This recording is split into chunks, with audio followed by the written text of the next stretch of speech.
परिचय। हे सुमन, क्या तुम इन व्यंजकों का प्रसार करने में मेरी सहायता कर सकती हो? हाँ बिल्कुल, मुझे दिखाओ। जब हम x+1 के वर्ग का विस्तार करते हैं तो हमें प्राप्त होता है x वर्ग प्लस 2x+1। और जब हम x+1 के घन का विस्तार करते हैं तो हमें प्राप्त होता है x घन प्लस 3x वर्ग प्लस 3x+1। ये आसान था। क्या हम x+1⁴ या x+1⁵ का विस्तार कर सकते हैं? हाँ, हम इनका प्रसार भी कर सकते हैं, लेकिन जब हम इन्हें हल करते हैं तो हमें पता है कि यह विधि उबाऊ हो जाती है। इसलिए इन व्यंजकों का प्रसार करने के लिए हम द्विपद प्रमेय का उपयोग करते हैं। द्विपद प्रमेय? ये मैं नया शब्द सुन रहा हूँ। इसके बारे में मुझे और बताओ। ठीक है, मैं तुम्हें द्विपद प्रमेय के बारे में विस्तार से बताऊंगी।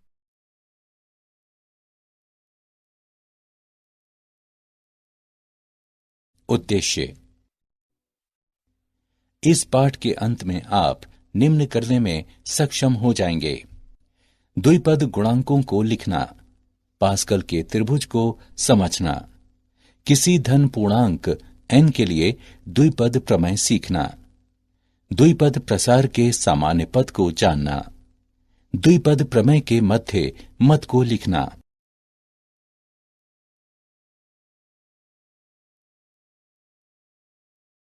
धन पूर्ण घातांकों के लिए द्विपद प्रमेय। कोई द्विपद एक ऐसा बीज गणितीय व्यंजक होता है जिसमें दो पद होते हैं। उदाहरण के लिए x प्लस y। हम द्विपदों की गुणा करने जा रहे हैं।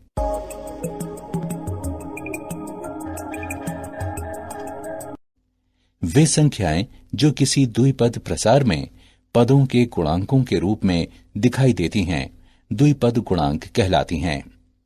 n और k गुणांक वाले द्विपद गुणांक को इस प्रकार लिखा जाता है: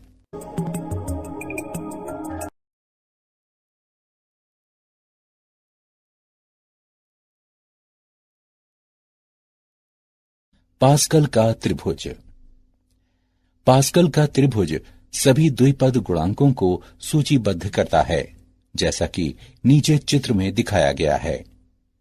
x+1⁵ या केवल 1 के प्रसार में 0वीं पंक्ति गुणांक है। इसके आगे पहली पंक्ति से x+1⁵n के प्रसार में nवीं पंक्ति में n+1 गुणांक हैं। जैसा कि हम देख सकते हैं, पास्कल त्रिभुज में कुछ रोचक गुणधर्म हैं। त्रिभुज प्रत्येक पंक्ति के मध्य में सम्मित है, अर्थात NCR बराबर NCN घटा R। प्रत्येक पंक्ति में सबसे बाईं ओर सबसे दाईं ओर की संख्याओं को छोड़कर प्रत्येक संख्या सीधे इसके ऊपर की दो संख्याओं का योगफल है, अर्थात NCR बराबर NCN घटा 1 R घटा 1 जमा N घटा 1CR। प्रत्येक पंक्ति में पहले संख्याएं 1 से अधिकतम मान तक बढ़ती हैं और फिर वापस 1 तक घटती हैं। दूसरी संख्या और nवीं पंक्ति में अंतिम संख्या n है, अर्थात NC1 बराबर NCN घटा 1 बराबर n।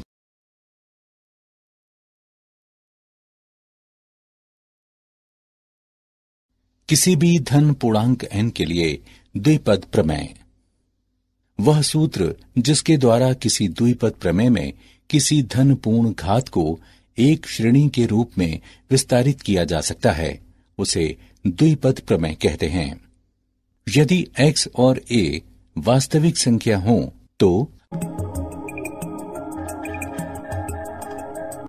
अर्थात x जमा a की घात n बराबर योगफल r बराबर से n गुणा NCR गुणा x की घात n घटा r गुणा a की घात r। द्विपद प्रमेय को आगमन द्वारा सिद्ध किया जा सकता है।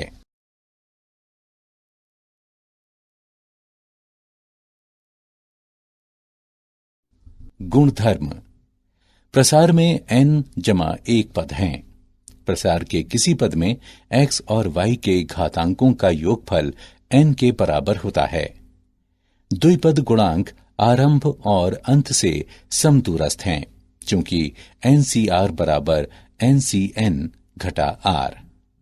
पद NCR गुणा x की घात n घटा R गुणा y की घात R प्रसार के शुरुआत से R जमा 1वां पद है। इसे सामान्यतः TR जमा 1 से निरूपित करते हैं और ये प्रसार का सामान्य पद कहलाता है। अंत से आरवां पद आरंभ से n घटा R जमा 2वें पद के बराबर है, अर्थात NCN घटा R जमा 1 गुणा x की घात R घटा 1 गुणा y की घात n घटा R जमा 1। x के स्वतंत्र पद में कोई x नहीं है, अतः R का वो मान ज्ञात करें जिसके लिए x का घातांक 0 हो।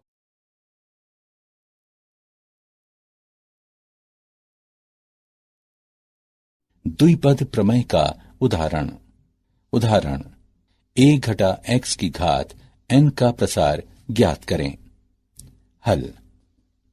हम जानते हैं कि a जमा x की घात n बराबर a की घात n जमा n गुणा a की घात n घटा 1 गुणा x जमा n गुणा n घटा 1 बटे 2 फैक्टोरियल गुणा a की घात n घटा 2 गुणा x वर्ग और इसी प्रकार x की घात n तक।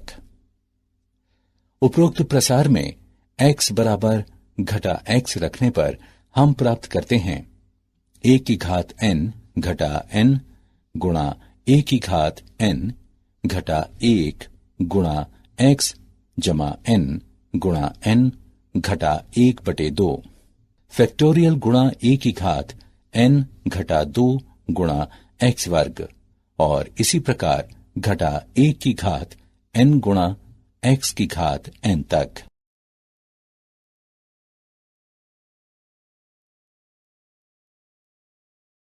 द्विपद प्रसार का सामान्य पद। x जमा a की घात n के प्रसार में r जमा 1वां पद सामान्य पद कहलाता है, जिसे TR जमा 1 से निरूपित किया जाता है।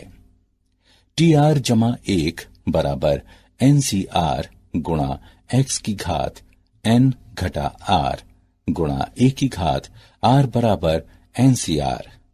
पहले पद की घात n घटा r गुणा दूसरे पद की घात r। उदाहरण x जमा 2y की घात 10 के प्रसार में 5वां पद ज्ञात करें। हल।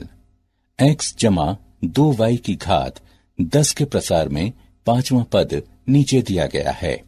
3360 गुणा x की घात 6 गुणा y की घात 4।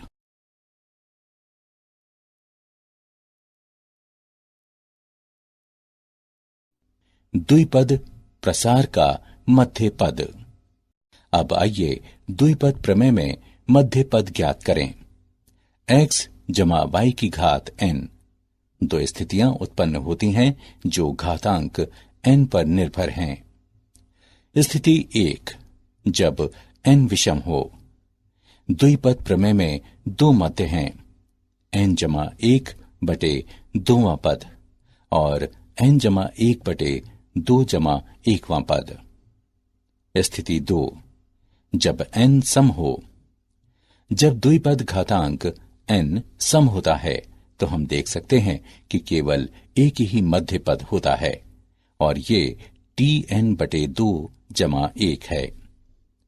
उदाहरण के लिए, यदि घातांक n बराबर 6, जो कि एक सम संख्या है, तो मध्य पद होगा Tn बटे 2 जमा 1 बराबर T6 बटे 2 जमा 1 बराबर T4।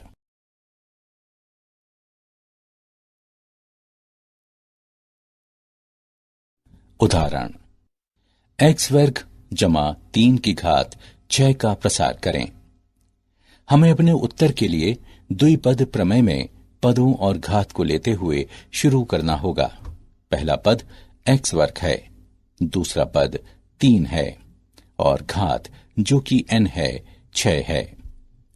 इसलिए 0 से 6 तक गिनने पर द्विपद प्रमेय से हमें प्राप्त होता है x वर्ग जमा 3 पूरे की घात 6 बराबर 6 c 0 गुणा x वर्ग की घात 6 गुणा 3 की घात 0 जमा 6c 1 गुणा x वर्ग की घात 5 गुणा 3 की घात 1 जमा 6c 2 गुणा x वर्ग की घात 4 गुणा 3 की घात 2 जमा 6c 3 गुणा x वर्ग की घात 3 गुणा 3 की घात 3 जमा 6 c 4 गुणा x वर्ग की घात 2 गुणा 3 की घात 4 जमा 6c 5 गुणा x वर्ग की घात 1 गुणा 3 की घात 5 जमा 6 c 6 गुणा x वर्ग की घात 0 गुणा 3 की घात 6। इसे सरलीकरण करने पर हमें प्राप्त होता है x की घात 12 जमा 18 गुणा x की घात 10 जमा 135 गुणा x की घात 8 जमा 540 गुणा x की घात 6 जमा 1215 गुणा x की घात 4 जमा 1458 गुणा x की घात 2 जमा 729।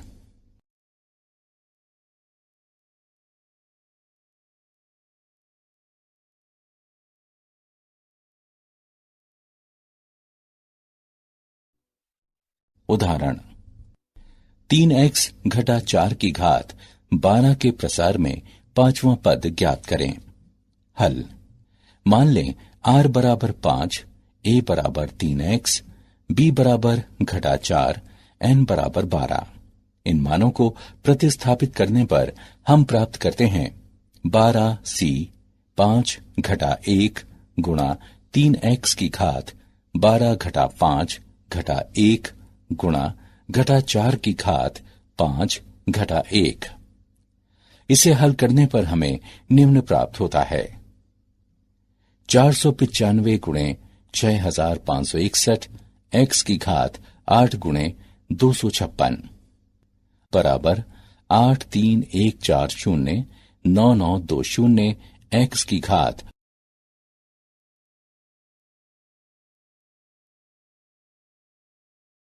क्या आप जानते हैं पास्कल के त्रिभुज को मूलतः प्राचीन चीन द्वारा विकसित किया गया, लेकिन पास्कल पहला ऐसा व्यक्ति था जिसने इसमें शामिल सभी पैटर्नों के महत्व की खोज की। लगभग 1544 ईसा पश्चात जर्मन गणितज्ञ माइकल स्टिपेल ने सर्वप्रथम द्विपद गुणांक शब्द का प्रयोग किया।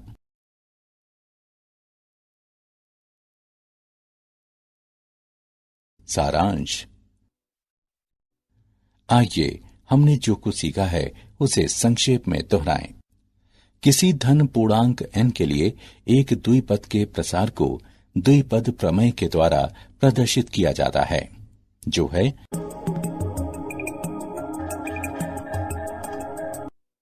व्यंजकों के गुणांकों को एक क्रम में व्यवस्थित किया जाना। ये क्रम पास्कल का त्रिभुज कहलाता है। प्रसार का सामान्य पद 1 जमा b की घात n है। tr जमा 1 बराबर प्रसार में n सम हो तो मध्य पद 1 जमा b की घात n जमा 1 बटे 2वां पद होता है। यदि n विषम हो तो मध्य पद n जमा 1